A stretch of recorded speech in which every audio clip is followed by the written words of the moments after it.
I will delete this file in 20 minutes, not because I'm afraid, but because after what you're about to hear, it stops being commentary and becomes evidence. If you have money in a bank, if you believe the numbers on your screen belong to you, you need to understand one thing immediately, without soft language or disclaimers. Legally, that money is no longer yours. This is not a conspiracy theory. It is a clause, a small one, boring, written in legal language. And it is always these clauses that kill first. At 4 in the morning, a bank headquarters looks like a morgue. No lights, no people, just server floors humming like a hive under stress.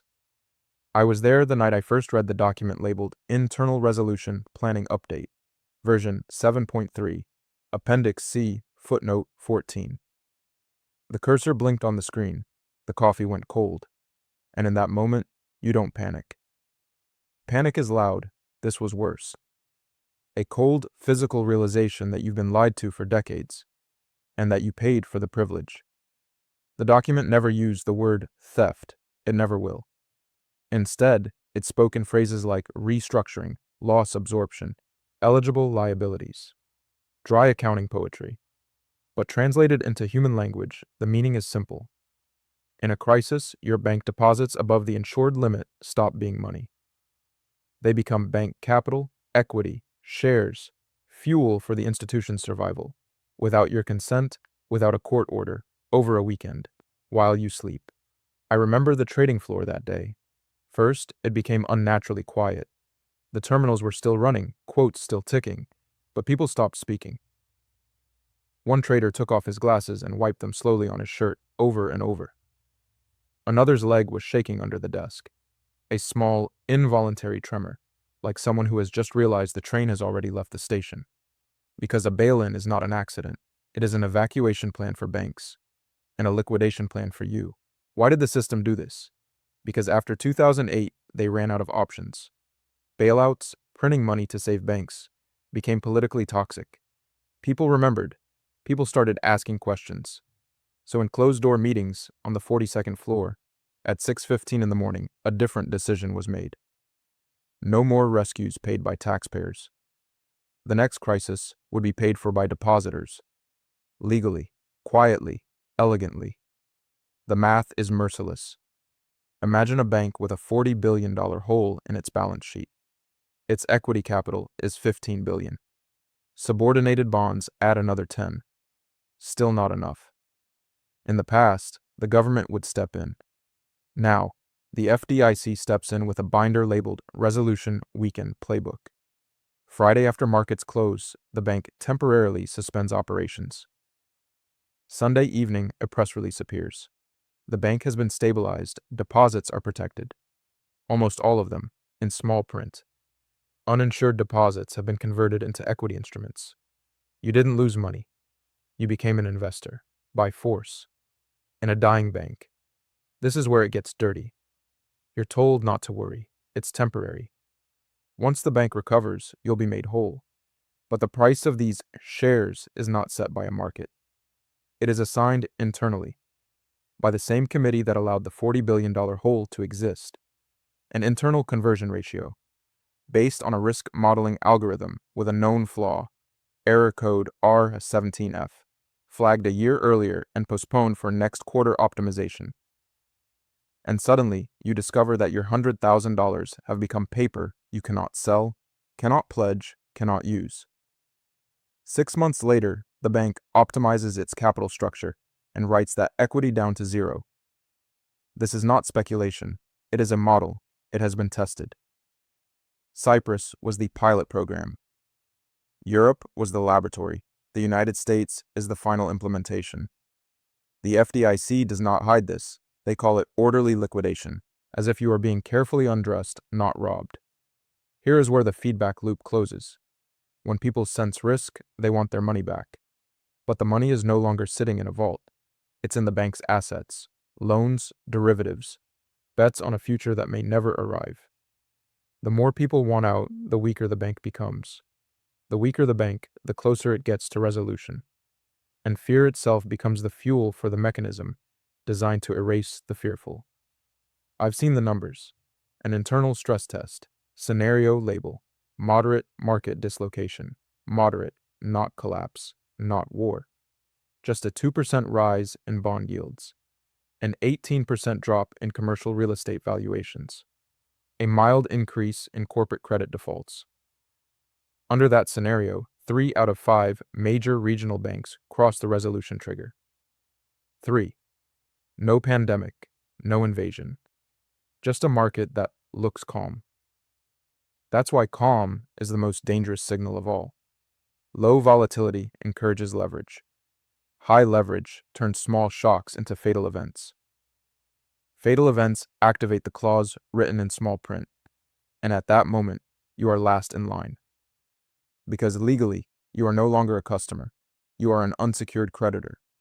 Sometimes not even that. Sometimes you are equity with no voting rights. I'm telling you this not as an activist. I'm telling you this as someone who signed reports where these scenarios were described as extremely unlikely. 1 to 2% probability. Do you know what that means in risk language? It means when, not if. A debt-based system must periodically consume its depositors. Otherwise, it collapses all at once. They will tell you everything is under control, that the FDIC protects depositors, that insurance limits exist for a reason. But a limit is a confession that everything above it is expendable. And this new clause, this quiet amendment, is not a warning bell. It is an instruction manual already placed next to the button. I'm stopping here, not because there is nothing left to say, but because what comes next is the most uncomfortable part. How this actually unfolds in real time, and what you can still do when the doors close and the weekends start getting longer than they should. And here the road splits into 3 paths, and every one of them leads downward. The lighting changes, not suddenly, but like a dimmer being turned almost imperceptibly. Most people won't notice it at first. They'll say nothing is happening. They'll say the system held. They'll say the calm has returned. That's the first path, the one they call the recovery. Markets stabilize, volatility fades. Press releases speak of resilience. Banks announce strengthened balance sheets and prudently managed liquidity. Bonuses return quietly. Executives exhale, and for a moment, it looks like the storm passed without making landfall. But look closer. In this version of the future, nothing is fixed. The damage is simply redistributed. The losses that should have been realized are deferred. They sit on balance sheets like radioactive waste, carefully labeled, carefully hidden. The bail-in framework isn't used openly. It doesn't have to be. Its mere existence changes behavior. Depositors self-censor.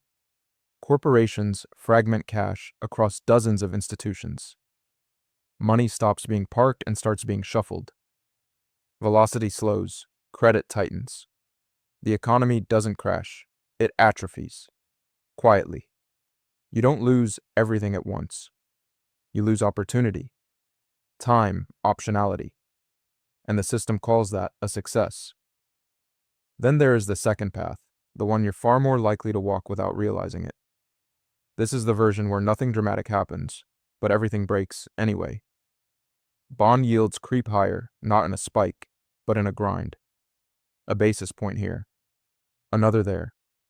Treasuries stop behaving like risk-free assets and start acting like what they are.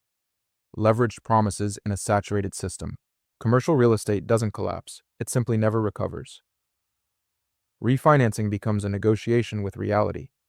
Regional banks start whispering to regulators instead of talking to investors. Earnings calls stretch longer. Answers get vaguer. In this world, the bail-in mechanism becomes a background threat, like radiation. It doesn't need to be triggered to do damage. CFOs begin pulling deposits preemptively. Banks respond by offering incentives to keep money in place. Higher yields, special products, structured accounts that look like savings but behave like equity under stress. The language changes. Deposit slowly disappears, replaced by balance. And balances, by definition, can be adjusted. This is where the loop tightens. As deposits become less stable, banks shorten their funding horizons. As funding shortens, asset duration mismatches widen. Risk models begin to lie, not because they are wrong, but because they are forced to assume liquidity where none exists. A single failed auction, a single missed rollover, a single Friday afternoon announcement. And suddenly, the theoretical becomes operational. Then there is the third path, the one no one models honestly, the one that starts not with panic, but with inconvenience. A delayed wire, a temporary withdrawal limit, a system upgrade over the weekend. You hear about it from a friend before you see it yourself. You log in. The app works. The numbers are there. But something feels off. The language has changed. Availability is now pending. Transfers are under review. This is the path where the resolution playbook comes off the shelf. It doesn't look like chaos. It looks like process. Regulators appear calm. Statements are synchronized. The word confidence is used too often. And somewhere between Friday night and Sunday morning, a line item on a balance sheet changes classification. What was a liability becomes a buffer. What was yours becomes theirs. By the time markets open, the event is already in the past tense. Commentators argue about whether it was handled well. Lawyers debate definitions. And you are handed an instrument you never agreed to own. Now listen carefully. Do not watch the news. News is theater. Watch the plumbing. Watch bond yields, not the headlines about them. When short-term yields refuse to come down despite official reassurance, that's stress. When long-term yields rise alongside them, that's distrust. Watch the spread between insured and uninsured deposit rates. When banks start paying aggressively for large balances, they are not being generous. They are being hunted. Watch the balance sheets of the institutions that never speak publicly. Custodial banks, clearinghouses. When they start adjusting margin requirements quietly, the system is tightening its grip. Watch the inventory levels of physical commodities, not the price charts. When inventory drains while paper claims multiply, someone is preparing for a delivery failure. And most importantly, watch behavior at the top. Not what they say, what they do. When executives sell stock but keep their titles. When insiders borrow against assets instead of holding cash. When pension funds ask for exemptions. When lawmakers carve out temporary protections for themselves. These are not coincidences. These are tells. So what do you do when you understand that the rules have already changed? You don't panic. Panic feeds the machine. You simplify. You reduce your exposure to promises. Not eliminate risk, reduce dependence. Cash is not safety, but it is optionality. Not all at once. Not in a single institution. Fragmentation is not paranoia. It is survival in a system designed for consolidation. You take a portion of your stored labor out of the digital ledger entirely. Physical assets are not about return. They are about independence. Gold does not generate yield. That is its strength. It does not answer to a committee. It does not participate in resolution frameworks. It does not require permission to exist. You don't buy it because you expect the world to end. You buy it because you understand counterparty risk. You shorten time horizons. Long-dated promises are where systems hide their lies. The further out the maturity, the more fiction it contains. You favor liquidity you can touch, move, and verify. You avoid complexity dressed up as sophistication. Complexity is where losses are laundered, and you stop believing that legality equals legitimacy. A bail-in is legal. So was every confiscation in history. Law follows power, not fairness. Understanding that does not make you cynical. It makes you awake. This is not a call to revolt. It is a call to refusal. The right to say no does not come from shouting. It comes from positioning. From not needing what the system uses to control you. From not being trapped in a single point of failure. The final lie they tell you is that there is nothing you can do. That the system is too big, too complex, too inevitable. That your role is to comply and hope. That is the lie that keeps the machinery running. You don't beat the system by fighting it head on. You beat it by stepping out of its most fragile assumptions. That deposits are loyal. That trust is infinite.